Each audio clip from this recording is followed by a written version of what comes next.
Hello friends, every year 10 सितंबर को world suicide prevention day को celebrate किया जाता है और इस दिन में हम लोग सुसाइड के बारे में समाज में अवेयरनेस फैलाते हैं कि कैसे सुसाइड को प्रिवेंट किया जा सकता है। दोस्तों, अगर हम WHO का आंकड़ा देखें तो इसके अनुसार हर साल करीब 7 लाख लोग सुसाइड करते हैं।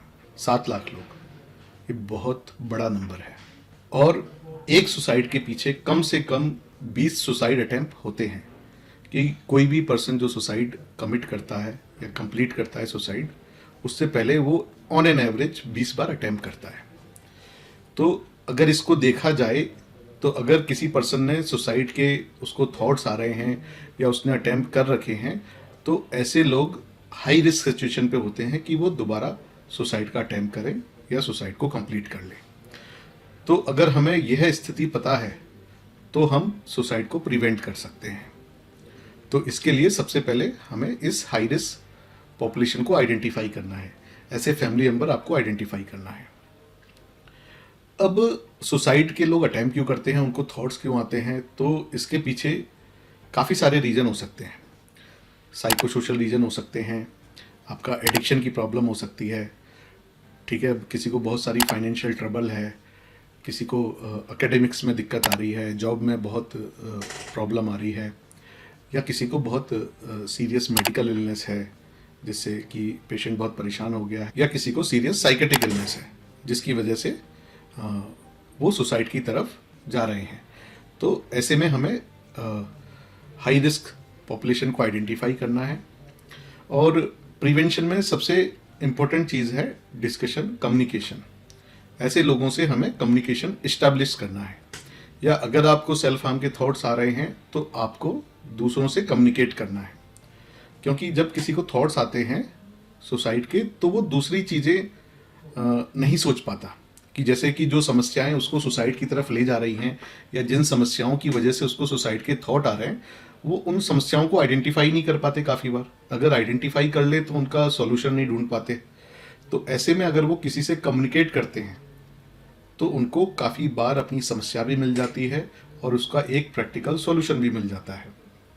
सॉल्यूशन हो सकता है कि वो शॉर्ट टर्म में इम्प्लीमेंट हो पाए या लॉन्ग टर्म में, लेकिन कुछ ना कुछ सॉल्यूशन मिल जाता है, या कम से कम उनको किसी से डिस्कस करने से एक सपोर्ट भी मिल जाता है। क्योंकि काफ़ी बार लोगों को सुसाइड का कॉज होता है लोनलीनेस। अगर वो कम्युनिकेशन करेंगे तो कम से कम उनकी लोनलीनेस ही कम हो जाएगी। तो ऐसे में सबसे पहले जिनको नेगेटिव थॉट्स या सुसाइड के थॉट्स आ रहे हैं उनको कम्युनिकेट करना स्टार्ट करना होगा। अब सवाल आता है कम्युनिकेट किससे करें। तो सबसे पहले आप कम्युनिकेट करें अपनी फैमिली में, अपने माँ बाप से आप कम्युनिकेट करें, या फैमिली में जिस पर्सन को आप सोशली सबसे कंपेटेबल मानते हैं कि ये आपकी बात समझता है, आपको अंडरस्टैंड करता है, उससे आप कम्युनिकेट करें, या फिर अपने फ्रेंड से कम्युनिकेट करें। तो अपने इन थॉट्स को कम्युनिकेट करें, प्रॉब्लम्स को आइडेंटिफाई करें, उनका सॉल्यूशन ढूंढें। काफ़ी बार प्रॉब्लम इतनी ज़्यादा होती हैं कि वो एक साइकेट्रिक इलनेस का रूप ले लेती हैं, या दूसरे सेंस में समझे कि जो साइकेट्रिक इलनेस होती हैं जैसे कि severe anxiety, depression, schizophrenia, bipolar या एडिक्शन की प्रॉब्लम, वो पर्सन को सुसाइडल थॉट्स क्रिएट करती हैं जिससे कि पेशेंट सुसाइड के बारे में सोचने लग जाता है। तो ऐसे में लोगों को प्रोफेशनल से हेल्प लेनी चाहिए। प्रोफेशनल में वो साइकोलॉजिस्ट से मिल सकते हैं जो कि काउंसलिंग से हेल्प कर सकते हैं, या साइकेट्रिस्ट से मिल सकते हैं जो कि काउंसलिंग एंड मेडिकेशन दोनों से हेल्प करने में सक्षम होते हैं। तो उनसे आप कम्युनिकेट करिए।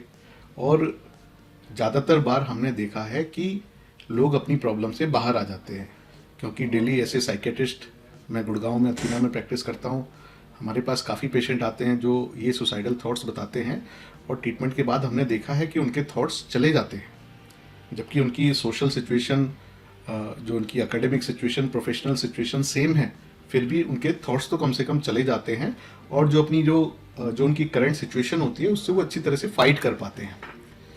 तो इस तरह से आप प्रोफेशनल से डिस्कस करिए। जैसे कल ही मेरे पास एक पेशेंट आई थी, यंग गर्ल थी, करीब 35 ईयर ओल्ड, कॉर्पोरेट अच्छी जॉब में थी, खुद का उसका फ्लैट था गुड़गांव में, एंड उसकी 3-4 साल पहले शादी हुई थी, 2 साल पहले डाइवोर्स हुआ, अभी अकेले रह रही है और उसको सब कुछ है उसके पास, लेकिन लोनलीनेस है काफ़ी। फैमिली दिल्ली में, रहती है उसकी, और वो गुड़गांव में रहती है, तो कोई डिस्कशन करने वाला नहीं है प्रॉब्लम के बारे में। तो human is a social animal. तो लोनलीनेस और डिप्रेशन की वजह से उसको सुसाइडल थॉट्स थे।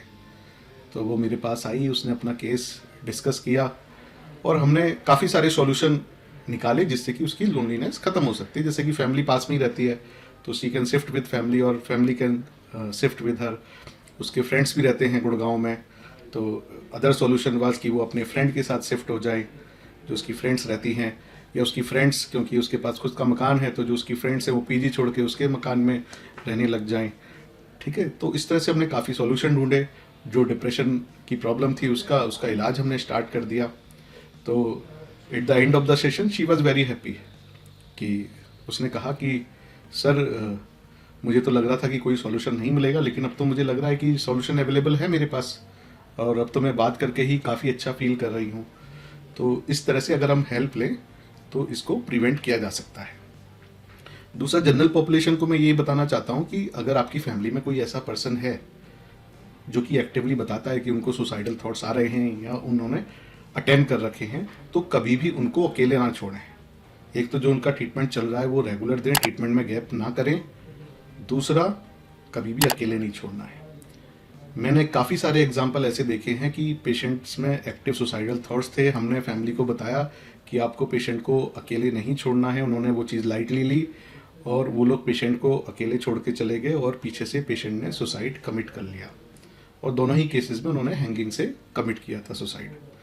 और ऐसे ही केसेस में अगर फैमिली मेम्बर होते साथ में तो पेशेंट बच जाता। दूसरा, और एक और पहलू है, अगर कोई भी पेशेंट, जैसे बहुत सारे लोग इम्पल्सिव होते हैं, वो घर वालों से थोड़ा सा भी नाराज़ होकर बोलते हैं कि अब मैं सुसाइड कर लूँगा और मैं जा रहा हूँ, तो घर वाले बोलते हैं कि जा तू कर ले जो तेरे मन में आए। तो कभी भी अगर आपको ऐसा लगता है कि कोई ऐसा कह रहा है तो इस तरह से उनको ना बोले, कि उनको प्रोवोक ना करे कि जाओ तुम कर लो। तो इस तरह से भी ये सिंपल 2 चीज़ें हैं, अगर इनका हम ध्यान रखें तो काफ़ी हद तक जो हम रूटीन में अपने आसपास देखते हैं उस तरह के सुसाइड को हम प्रिवेंट कर सकते हैं। तो होप दोस्तों ये वीडियो आपके लिए काफ़ी हेल्पफुल रहेगा। आप इसके माध्यम से सुसाइड के बारे में समझ पाएंगे।